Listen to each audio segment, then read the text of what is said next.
세상에서 가장 아름다운 눈이 있다. 너무나도 아름답기 때문에 이 온몸에 눈만 가득하다. 그러면 어떻게 될까요? 누구보다도 강한 팔을 가지고 있다. 따라서 몸에 다른 약한 지체 없이 팔만 가득하다. 어떻게 되는 걸까요? 이것은 아름다움이나 강함이 아니라 그저 괴물일 따름이고 돌연변이 생명체에 지나지 않을 것입니다. 아무리 아름답고 아무리 강하다 해도 그 아름다움과 그 강함만으로는 온전할 수가 없는 것이 만물의 이치입니다. 오히려 좀 부족해 보이고 연약해 보이는 것들과 이 강함과 아름다움이 서로 조화를 이룰 때에, 그럴 때에 진정으로 강함이 강함으로 드러나고 아름다움이 아름다움으로 드러날 수 있는 것이, 이 다양함이 조화를 이루는 것이 진짜 아름다움이고 강함이 되는 만물의 이치입니다. 획일화가 아닌 이 다양성의 조화가 진정한 아름다움과 강함의 비결이라는 것입니다. 지난 시간 하나님의 가족으로의 부르심에 합당하게 행하라는 말씀에 우리가 함께 귀를 기울였습니다. 이 하나님 가족으로서의 부르심에 합당하게 행하는 것이 무엇이냐? 그것은 성령이 하나 되게 하신 것을 힘써 지키는 것이었습니다. 이 하나 되게 하신 것을 힘써 지키기 위해서 모든 겸손과 온유, 오래 참음으로 사랑 가운데 용납함, 그리고 평안에 매는 줄을 더하는 것이 꼭 필요하다. 이 사실을 우리가 함께 살펴보았습니다. 지난 시간 말씀이 이처럼 하나됨에 초점을 맞추었다면 오늘 말씀은 이제 다양성에 대해서 초점을 맞추고 있습니다. 성령께서 하나 되게 하신 것은 결코 획일화가 아닙니다. 이 교회가 붕어빵 찍어내는 그런 틀로 가는 것이 아니라는 거예요. 오히려 이 다양성이 조화를 이루는 공동체, 그것이 바로 교회입니다. 오늘 말씀을 통해서 우리가 살펴보겠지만 그와 같은 다양성을 주시는 분은 다름 아닌 교회의 머리가 되시는 예수 그리스도이십니다. 자, 그렇다면 이제 말씀을 통해서 이 다양성이라는 것이 어떻게 주어지는가, 그리고 어떤 목적을 위해서 주어지는가, 그리고 이를 위해서 주님이 교회를 어떻게 무장을 시키시는가, 이와 같은 내용을 차례로 살펴보면서 주시는 메시지를 듣도록 하겠습니다. 자, 먼저 다양성이 어떻게 주어지는가? 승리하신 왕께서 각 사람에게 분량대로 은사를 주신다는 것입니다. 승리하신 왕 그리스도께서 각 사람에게 정하신 분량대로 은사를 주신다. 이것이 다양성이 주어지는 방식입니다. 7절 보시기를 바랍니다. 우리 각 사람에게 그리스도의 선물의 분량대로 은혜를 주셨나니. 자, 함께 읽은 이 말씀에서 우리 각 사람에게, 예수님을 주로 믿는 각 사람에게 은혜를 주셨다라고 말씀을 하는데, 자, 여기서 은혜라는 표현은 은사라고 번역을 하는 것이 문맥상 더 자연스러워 보입니다. 그러니까 7절은 성도 각 사람에게 은사를 주셨다는 말씀을 하는 것이고, 이 은사는 그리스도의 선물의 분량대로, 즉 그리스도께서 정하신 분량대로 주셨다는 것입니다. 소위 은사장이라고 부르는 고린도전서 12장을 우리가 참고해 보면 이 은사라는 것은 성령께서 그 뜻대로 각 사람에게 나눠주시는 것이다, 이렇게 말씀을 하고 있습니다. 성령께서 나눠주시는 것이다. 맞습니다. 하지만 자, 그리스도의 일과 성령님의 일을 별개라고 분리시켜서는 안 됩니다. 왜냐하면 성령님은 또 다른 보혜사로서 부활 승천하신 예수님 대신 이 땅에 오셔서 원조 보혜사이신 예수님을 증거하시고 예수님의 말씀을 생각나게 하시는 모든 진리로 인도하는 역할을 하시기 때문입니다. 따라서 각 사람에게 은사를 주시는 부분에서 성령께서 그 뜻대로 주시지만 동시에 그리스도께서 분량대로 은사를 주신다. 이렇게 말한다고 해도 전혀 문제가 없는 거예요. 같게 여기셔도 되는 거예요. 이처럼 교회의 머리이신 예수 그리스도께서는 당신의 몸을 이루고 있는 각 지체에게, 성도 각 사람에게 그 정하신 대로, 그 정하신 분량대로 은사를 나누어 주십니다. 자, 주목할 것은 이와 같은 은사는 주님이 죄와 사망 권세를 이기신 왕이라는 사실을 선포해 주는 아주 중요한 표지라는 거예요. 자, 여러분, 이 은사라는 것은 성령께서, 그리스도께서 각 사람에게 나눠주신 은사라는 것은 여기서는 초자연적인 은사만을 가리키는 거 아닙니다. 일반적인 은사를 다 포함하는 거예요. 성령께서, 그리스도께서 각 사람에게 나눠주시는 이 은사라는 것은 승리하신 왕 예수 그리스도께서 그 승리의 선물을 주시는 것으로 이해를 해야 된다는 거예요. 8절 보시기를 바랍니다. 같이 읽겠습니다. 그러므로 이르기를 그가 위로 올라가실 때에 사로잡혔던 자들을 사로잡으시고 사람들에게 선물을 주셨다 하였도다. 자, 방금 읽은 말씀은 시편 68편 18절을 인용한 것인데, 이 말씀은 원래 하나님께서 당신의 백성을 구원하신 이후에 시온산에 오르는 모습을 묘사한 말씀입니다. 원래 시편의 의미는 그거예요. 자, 사도 바울은 바로 이 말씀을 예수 그리스도께 적용시키고 있어요. 오늘 말씀에서 예수 그리스도께 이 말씀을 적용시키는 거예요. 따라서 그가 위로 올라가실 때에 라는 표현은 예수님의 승귀, 좀 쉽게 말하자면 예수님이 부활 승천하셔서 하나님 보좌 우편에 앉으신 일을 묘사하는 것입니다. 예수님의 이 부활 승천, 하나님 보좌 우편에 앉으심은 죄와 사망 권세를 이기신 사건입니다.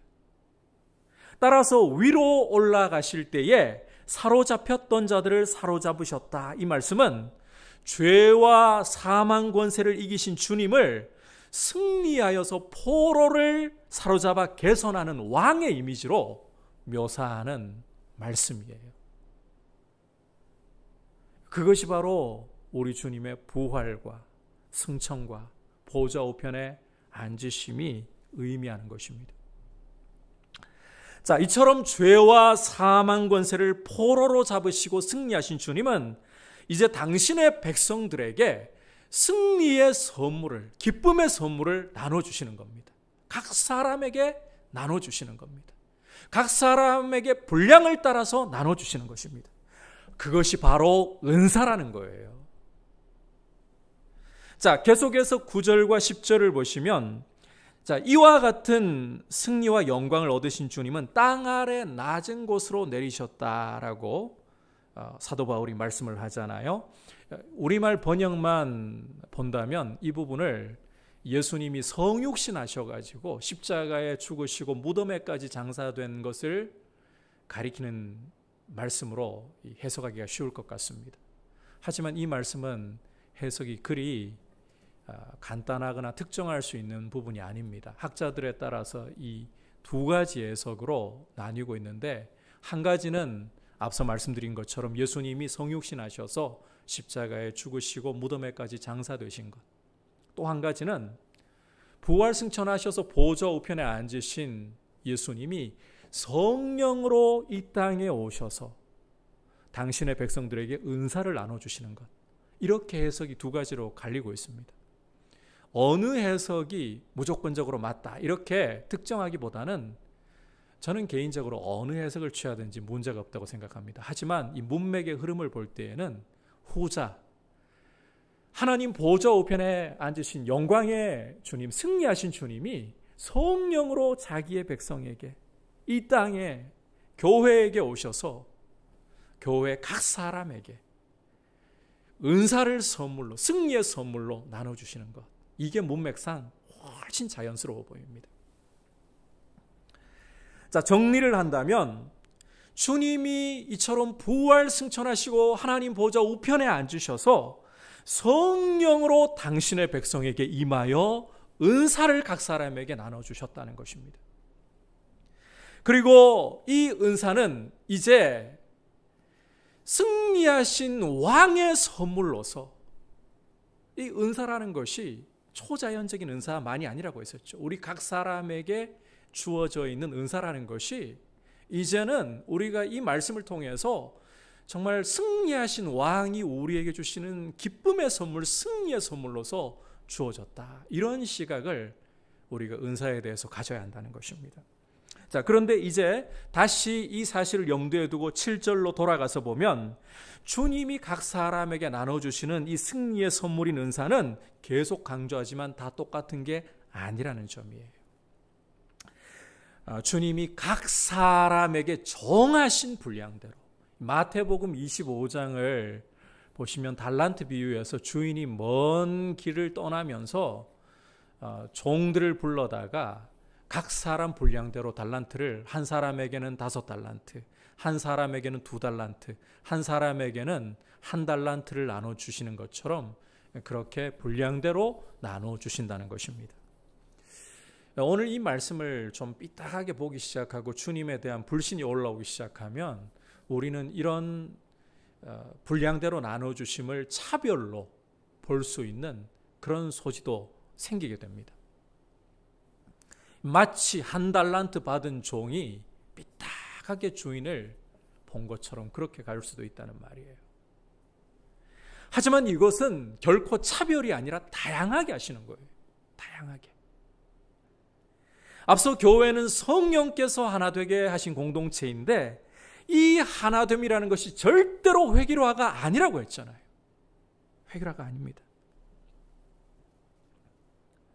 그렇게 획일화가 아니라는 것은 교회의 머리이신 주님이 성령으로 각 사람에게 다양한 은사를, 분량대로 은사를 나눠주신다는 데서 찬란하게 드러나게 되는 거예요.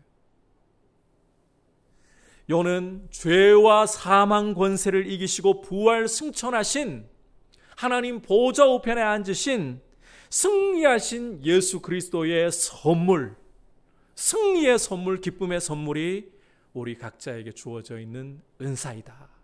그리고 이 은사는 모든 사람에게 똑같이 주어진 것이 아니라 그리스도께서 정하신 분량대로 다양하게 주어져 있다. 이 점을 우리가 기억하고 교회는 하나이지만 획일화가 아니라 다양함이 조화를 이루는 공동체이다. 이 점을 꼭 생각할 수 있기를 주님의 이름으로 축복합니다. 자, 그렇다면 이제 왜 그리스도께서는 분량대로 다양한 은사를 각 사람에게 나눠주시는가? 그 이유, 그 목적이 무엇이냐?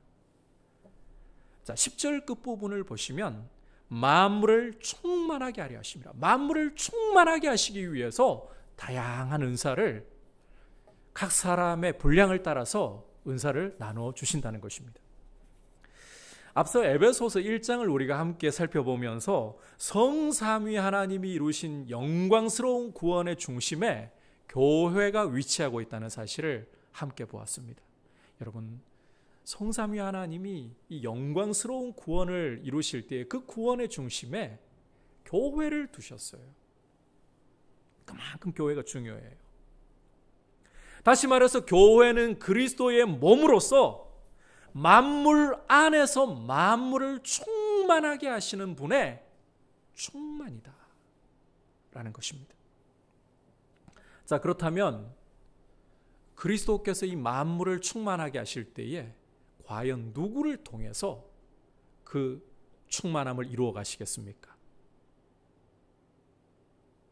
교회예요. 교회를 통해서 그 일을 하시는 거예요. 그래서 교회는 구원의 중심에 있다고 하는 거예요. 그리스도의 몸이라고 하는 거예요. 이제 구원을 얻은 하나님의 백성으로 이루어진 교회는 그리스도의 몸으로서, 그리스도의 손과 발로서 그리스도께서 만물을 통치하시고 만물을 충만케 하시는 그 역사의 통로로 쓰임을 받게 되는 것입니다. 주님이 각자에게 나눠주신 승리의 선물인 그 은사를 가지고서, 그 다양한 은사를 가지고 각자의 자리에서 각자의 모습으로 만물을 충만하게 하는 역할을 감당하는 것이 교회의 모습이라는 거예요. 이걸 생각해 본다면, 오늘 이 말씀을 우리가 생각해 본다면, 내가 태어나서 자란 나의 가정 환경, 내가 배운 학문, 내가 가지고 있는 직업, 그리고 현재 내가 있는 자리, 이 모든 것들이 그냥 어쩌다 보니까 내가 가지게 된 것, 내가 있게 된 것 아니라는 겁니다. 이 모든 것은 죄와 사망 권세를 깨뜨리시고 승리하신 주님, 가장 높으신 하나님 보좌 우편에 앉으신 이 영광의 왕께서 나에게 주신 나의 분량, 나의 은사라는 거예요. 나의 은사라는 거예요. 자, 이런 말씀을 드릴 때 마음에 다음과 같은 의문을 가지는 분들도 계실 거라고 생각합니다. 내 자신을 아무리 보아도 나는 내 삶이 다른 사람들처럼 평안하지도 못하고 성공은커녕 실패와 고난이 더 많은 삶이고, 남들이 가지고 있다고 할 그런 지식이나 재물이나 재능도 실력도 없는데, 과연 이런 내 삶을 가지고 은사라고 할 수 있을까요? 과연 이런 내 삶의 모습을 가지고 만물을 충만하게 하시는 그리스도의 그 역사를 나타내는 통로로 쓰임 받을 수 있는 걸까요? 어떤 모습을 봐도 남보다 뛰어난 게 없는데, 부족한 것뿐인데, 내 몸은 남들보다 연약해서 병들어 있는데, 이럼에도 불구하고 과연 만물을 충만케 하시는 그리스도의 그 충만으로서 쓰임 받을 수가 있는 건가요? 여러분, 우리가 보기에 아닌 것처럼 보이지만 하나님은 얼마든지 가능하시고 그렇게 하십니다.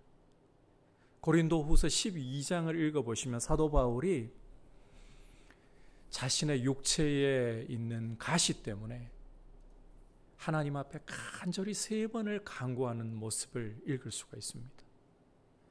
자신의 몸에 이 사탄의 사자, 육체에 가시가 있어가지고, 그게 학자에 따라서는 안질이라고, 간질이라고 다르게 보기도 하지만, 뭐가 됐든 간에 이 육체의 가시 때문에 바울은 복음을 전하면서 너무너무 많은 괴로움을 겪어야 했습니다.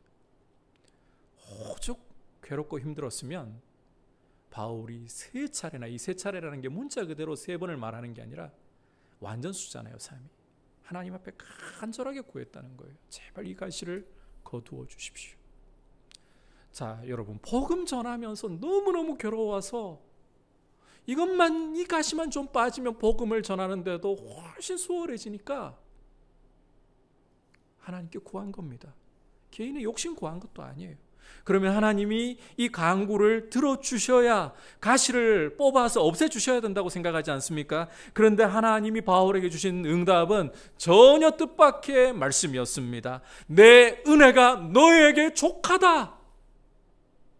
이는 내 능력이 약한 데서 온전하게 되기 때문이다. 우리가 생각할 때에는 강해야 무엇이든지 정말 힘있게 영광스럽게 일을 이루어낼 수 있다고 생각합니다. 그런데 오히려 하나님은 우리의 연약함을 통해 당신의 강함을 드러내신다고 말씀하고 있어요.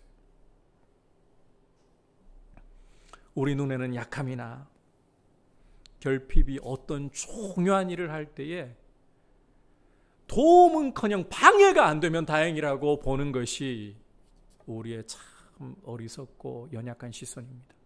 하지만 하나님의 시선은 우리의 약함이 아니라 당신의 강함을 드러내는 통로로 그렇게 보시는 시선인 겁니다. 이런 예는 바울뿐만이 아니라 성경에서 많이 찾아볼 수가 있어요. 그러므로 남들과 자신을 비교하려고 하지 말고, 자기 연민이나 자기 학대에 빠지지 말고 주님이 보시는 대로 나 자신을 보려고 그렇게 노력하시기를 바랍니다. 주님은 우리 각 사람을 그 모습이 어떠하든지 간에 만물을 충만케 하실 수 있는 당신의 역사의 통로로 보고 계시는 거예요. 전능하신 주님은 그렇게 보실 뿐만 아니라 하실 수가 있는 분이에요. 그것도 누구도 차지할 수 없는 나만의 역할로서 주님이 그렇게 분량을 정하셨기 때문에 약해 보인다고 약한 게 아닙니다. 그걸 통해 주님이 드러내시는, 나를 통해 드러내시는 나만의 역사가 있는 거예요. 주님의 그 역사가 있는 거예요. 이제는 우리 자신을 볼 때에 아무리 부족함이 많고 연약함이 많아도 나는 실수나 실패작이 아니라, 여러분, 우리가 우리 자신을 실수나 실패작으로 여기는 순간 우리를 지으신 주님을 그렇게 실수하는 분으로, 실패하시는 분으로 우리도 모르는 사이에 그렇게 주님을 여겨버리는 잘못을 저지르는 겁니다. 더 이상 우리 자신을 실수나 실패작으로 여기지 말고 나를 볼 때마다 주님이 걸작품으로, 연약해도 부족해도 상관없어요. 오히려 주님의 강함이 더 드러나기 때문에 나를 통해, 나만을 통해 이루실 수 있는 당신의 충만케 하시는 역사가 있다는 것을 믿고 선포하시기를 바랍니다. 세상과 마귀와 내 안에 죄가 아니라고 반박할 때에도 성경이 그렇게 말씀하시니, 주님이 나를 그렇게 보시니 너는 더 이상 할 말이 없다라고 선언하십시오. 그리고 내 모습이 어떠한 모습이라도 주님이 나에게 주신 분량이기에, 주님이 나에게 주신 승리의 선물이기에 내 모습으로 주님이 영광을 받으시고 주님의 충만케 하시는 일을 하실 수 있다라고 선포하면서 내 삶을 주님의 말씀대로 드릴 수 있기를 주님의 이름으로 축복합니다. 이게 교회의 모습이 되어야 되는 거예요. 자, 이제 마지막으로, 그러면 이렇게 은사를 가지고 각자의 역할을 하면서 만물을 충만케 하는 일을 하도록 먼저 주님이 무장을 시키십니다. 무장을. 어떻게 무장을 시키시느냐? 사역자들을 통해서예요. 자, 11절 12절 말씀 우리 함께 한 목소리로 보겠습니다. 시작. 그가 어떤 사람은 사도로, 어떤 사람은 선지자로, 어떤 사람은 복음 전하는 자로, 어떤 사람은 목사와 교사로 삼으셨으니 이는 성도를 온전하게 하여 봉사의 일을 하게 하며 그리스도의 몸을 세우려 하심이라. 자, 방금 읽은 말씀 속에서 그리스도께서 몸된 교회를 무장시키시는 방편에 대해서 보여주고 계십니다. 자, 주님이 각 사람에게 은사를 주셔서 만물을 충만하게 하시는 일을 행하실 때에 주님은 앞서 말씀드린 것처럼 당신의 몸된 교회를 이루는 각 사람을 무장시키시는 거예요. 무장이 되어 있어야 은사를 제대로 쓸 수 있는 거예요. 자, 이 무장을 위해 주님은 교회에게 사역자들을 주셨다. 사역자들을 주셨다. 자, 함께 읽은 말씀을 보시면 이 사역자들의 목록이 나와 있죠. 사도, 선지자, 복음 전하는 자, 목사와 교사입니다. 자, 여기에서 이 사도와 선지자와 복음 전하는 자는 초대교회 당시에 활동을 했던 직분들이에요. 이 사도는 12사도와 바울을 생각하시면 되고, 선지자라고 하면 이 아가보와 같은 사람, 또 복음 전하는 자 하면 여러분께서 이 전도자 빌립, 7집사 중에 한 분이죠. 전도자 빌립을 생각하면 되고, 이 직분들은 오늘날은 더 이상 존재하지 않는, 초대교회 당시에 교회의 기초를 놓아야 되고 그리고 이 성경이 기록되게 하는 이 일 때문에 주님이 이 특별하게 한시적으로 주셨던 직분들입니다. 이 직분이 오늘날 더 이상 존재할 이유가 없는 것은 성경 계시가 완성되었기 때문이에요. 교회의 기초가 이미 닦여졌기 때문이에요. 오늘날까지 존속되고 있는 직분은 마지막에 나와 있는 목사와 교사입니다. 자, 참고로 목사와 교사라고 하니까 두 가지의 직분을 가리키는 것처럼 보일 수도 있겠는데 이것은 하나의 직분을 가리키고 있습니다. 교사로서의 목사를 가리키는 거예요. 교사로서의 목사. 그리고 11절에서 그가 삼으셨으니라고 말씀하는데, 자, 이것은 목사의 직분이 단순히 교회가 청빙하거나 위임했기 때문에 세워지는 것이 아니라는 겁니다. 물론 그런 방식으로 목회자가 지역교회에 세워지게 되죠. 하지만 그것은 어디까지나 외적인 것이고 내면적이고 실제적인 것은 주님이 교회를 위해 사역자를 주신다는 것입니다. 자, 그렇다면 구체적으로 목회자는 어떤 부분에서 교회를, 각 성도를 무장시킨다는 것인가? 자, 교사라는 표현이 보여주고 있듯이 말씀을 가르치는 교사로서의 역할을 통해서 교회를, 성도를 무장시킨다는 겁니다. 말씀을 가르치는 것으로서. 목회자의 역할에서 가장 중요한 것이 바로 이 부분이에요. 목회자가 여러 가지 은사와 재능을 가지고 그야말로 팔방미인처럼 하면 좋을 것 같지만 안 그래요. 목회자에게 있어서 무엇보다 중요한 것은 말씀을 가르치는 거예요. 교사로서의 목사예요. 교회가 성경을, 하나님의 말씀을 제대로 깨닫고 말씀 위에 설 수 있도록 하기 위해서 이 무장이거든요. 목회자는 성경을 제대로 가르칠 줄 알아야 되는 거예요. 그게 목회자에게 가장 중요한 능력이에요. 가장 중요한 목회자의 자질이 되어야 되는 거예요.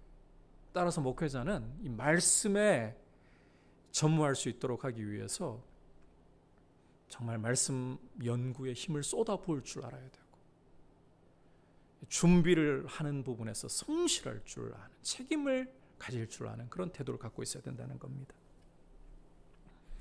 오늘 우리 한국 교회가 지금 바닥을 알지 못한 채 추락을 하고 있습니다. 이렇게까지 교회가 추락한 가장 큰 원인은 두말할 것 없이 목회자 때문입니다. 여러 가지 많은 요인들이 있을 거예요. 하지만 어느 모로 보나 교회가 이처럼 추락하게 된 가장 근본적이고 가장 중요한 원인은 목회자입니다. 우리 목회자들이 하나님의 말씀을 제대로 분별하지 않고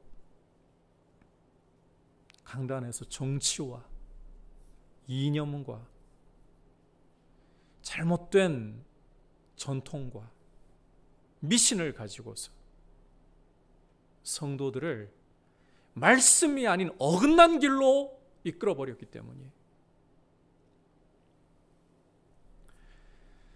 성경과 교회의 역사를 살펴보면 이 암흑이 도래한 시대에는 공통점이 있습니다. 제사장들이 자기 배를 불리기 바빠요.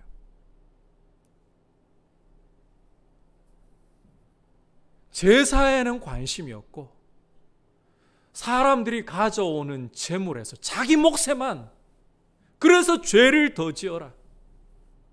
하나님 말씀 가르친 데는 관심이 없고 제물에서 자신의 몫만, 죄를 더 짓고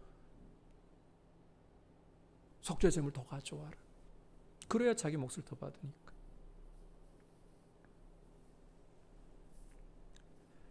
목회자들이 그렇게 자기 배를 불리게 바쁘니까 말씀이 희귀해져 버린 거예요.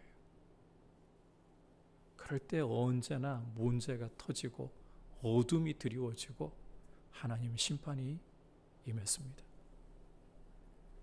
지금 우리 한국교회 여러분, 세상이 다 옳은 것 아니지만 지난 시간에 말씀드렸잖아요. 세상을 통해서도 주님 말씀하신다고. 세상이 지금 그렇게 진단을 하고 있어요. 주님의 음성의 통로로서. 목회자들이 자기 배불리기 바쁜 거 아니냐고. 여러분, 목회자에게 있어서는 어떤 것보다도 하나님의 말씀을 바르게 가르치는 것보다, 제대로 가르치는 것보다 더 중요하고 더 우선되는 것이 없습니다. 바로 이 일에 목회자가 헌신되어 있어야 되는 거예요. 우리 민들레 교회가 정말 목회자가 말씀을 바르게 가르치는 교회로 설 수 있도록 여러분들 함께 기도해 주시고, 함께 우리 목회자들이 또 말씀 연구에 게으르지 않도록 여러분도 말씀에 집중하고 말씀에 힘을 쏟아부으면서 열심히 배우려고 하십시오. 질문도 많이 하십시오. 그렇게 해서 우리가 대충, 사역자들이 대충 말씀 준비해서는 안 되는구나. 성도님들도 이런 역할을 해야 되는 거예요. 자, 그렇다면 이렇게 말씀을 통해서 어떻게 구체적으로 무장을 시키느냐. 12절 보시면 성도를 온전하게 하여 봉사의 일을 하게 하고 그리스도의 몸을 세우게 한다라고 말씀하고 있죠. 여기서 이 성도를 온전하게 한다라는 것은 주님 닮아가는 인격으로 성도를 세워가는 걸, 무장시키는 걸 말하는 거예요. 그리고 이 12절 순서에서도 보듯이 이 정말 중요한 순서입니다. 봉사보다 사람이 먼저입니다. 사람 세워지는 게 먼저입니다. 주님 닮아가도록 세우는 게. 그게 말씀으로 교회를 무장시키는 데 있어서 어떤 것보다 중요해요. 결국 예수님을 닮은 인격을 갖춘 사람을 세워서 그 신실하고 충성된 인격으로 봉사의 일을 하면서 몸인 교회를 세워가는 이 순서, 이게 성도를, 교회를 무장시키는 모습이에요. 그래서 여러분, 이 이야기를 잘 들으셔야 됩니다. 교회의 일에 있어서 주역이 되는 사람들은 목회자가 아닙니다. 목회자들은 무장시키는 조교, 교관의 역할을 하는 거예요. 실제 교회를 세우는 일을 하는 것은, 봉사 일을 하고 교회를 세우는 일을 하는 것은 성도 각 사람인 거예요. 다양한 모습을 주셨잖아요. 다양한 은사를 주셨잖아요. 그걸 가지고 나는 봉사할 자리가 없어. 안 그래요. 여러분, 눈에 보이게 뭔가 두드러진 일을 하는 것만이 봉사인가요? 안 그렇습니다. 어떤 사람은 웃어주는 것으로 그 은사를 표현할 수도 있어요. 어떤 사람은 나는 웃어주는 은사도 없는 것 같아. 그 자리를 지키고 있는 것이 그 사람의 은사일 수가 있어요. 자신은 그렇게 느끼지 않을지 모르겠는데, 나는 꽂아 놓은 보리짝도 아니고 이렇게 느낄지 모르겠지만 앞에 서 있는 목회자나 다른 사람들이 그 자리에 그냥 앉아있는 한 분 때문에 안정감을 느껴요. 다 하나님께서 앞서 말씀드렸잖아요. 쓸모없도록 주신 분량 아닙니다. 성도로서 교회를 세워가는 거예요. 목회자는 팔방민이 돼가지고 이곳저곳 다 해집고 다니면 안 됩니다. 말씀 가르치는데, 그래서 교회를 무장시키는 데 집중을 하는 것이고, 교회의 일을 하는 것은 성도의 몫입니다. 이게 에베소서가 보여주고 있는 다양성이 조화를 이루는 공동체의 건강한 모습이에요. 그래서 시간이 흘러갈수록 우리가 역할을 제대로 아는 게 참 중요해요. 목회자들이 모든 일에 뛰어들어가지고 다 해버리면 안 돼요. 할 수 없어서 못하는 게 아니라 할 수 있어도 목회자는 교회를 무장시키는 일에 집중을 하고, 그리고 성도님들이 말씀으로 무장하면서 그리스도를 닮아가면서 주님의 은혜 가운데 교회를 섬기고 또 교회를 세워가는 이런 주역들이 되는, 이게 정말 멋있는 교회입니다. 그래서 함께 어우러져서 이 함께 다양하게 어우러질 때, 안 그러면요, 앞서 말씀드렸잖아요. 눈이 이쁘기만 하다고 온몸에 눈만 있어서는 안 돼요. 강한 힘을 가진 팔이 있다고 팔만 있어서는 안 돼요. 전혀 온전한 사람이 아니잖아요. 그렇게만 되면. 약해 보여도, 좀 못나 보여도 지체가 고르게 다 있어야 돼요. 이상한 것은 혼자 두고 볼 때는 못나 보이는 것 같지만 함께 어우러지면 완벽한 조화를 이루게 하는 것이 하나님의, 그리스도의 섭리이고 역사입니다. 이런 교회의 모습을 우리가 생각하면서 쓸데없는 은사를 가지고 있는 사람은 아무도 없다. 나만의 자리가 있다. 교회 목회자들을 통해서 말씀을 잘 배워서 그리스도를 닮아가면서 나의 자리에서 그리스도께서 나를 보고 계시니 그 자리를 누구도 대신할 수 없다라고 말씀하고 계시니 내가 그렇게 섬기겠습니다. 이런 모습으로 함께 조화를 이루는, 다양성이 조화를 이루는 아름다운 공동체, 참 하나된 공동체를 우리가 세워갈 수 있기를 축복합니다. 이럴 때에 주님의 이름이 높임을 받으실 줄 믿습니다. 이런 건강한 교회를 함께 세워가기를 축복합니다. 교회는 모두가 다 똑같이 획일화된 집단이 아니라 다양성이 조화를 이루는 공동체입니다. 죄와 사망 권세를 이기신 주님이 승리의 선물로, 기쁨의 선물로 각 사람에게 분량대로 은사를 나눠주셨습니다. 그리고 나에게만 주어진 그 분량의 은사, 그리고 모두에게 다양한 그 은사는 만물을 충만케 하시기 위함이다. 만물을 충만케 하시기 위해. 이 일을 이루시려고 교회를 무장시키시는 통로는 목회자이고, 목회자는 말씀으로 교회를 무장시켜서 성도들이 주님과 함께 그 가운데 봉사로 교회를 세움으로 아름다운 건강한 교회를 이루어가게 하시는 하나님의 주역들로 쓰임받는다. 이 사실을 꼭 기억하고 우리가 이런 교회를 세워가기를 축복합니다. 이제 말씀을 생각하면서 함께 찬송가 208장 내 주의 나라와 같이 찬송으로 주님 앞에 나가겠습니다.